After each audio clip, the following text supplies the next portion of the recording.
नमस्ते यहाँ सबैजनालाई शुभ दिन शुभ पल गुड मर्निङ डिएक्सन म चाहिँ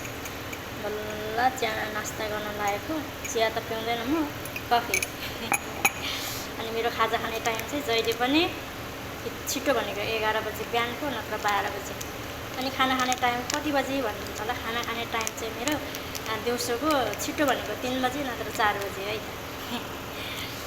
यो चाहिँ कफी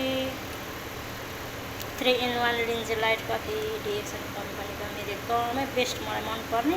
यसमा दुध अलरेडी हुन्छ पानी तताउने घोल्ने अनि पिउने टाइम पनि हुँदैन है मेरो कप अनि डिएक्सनको लोगै छ नि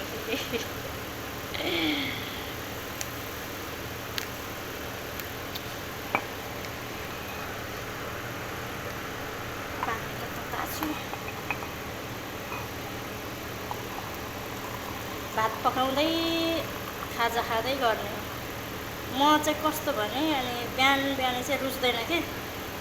रुच्दैन केही पनि खानेकुरा अनि जब 11 बज्छ तब भोक लाग्न थाल्छ भ्यायो भने 11 बजीतिर नै खाने हो होइन भने 12 बजीतिर खाना बनाइसक्यो किनकि खाना छिटो बनाउनु पर्छ नि त है त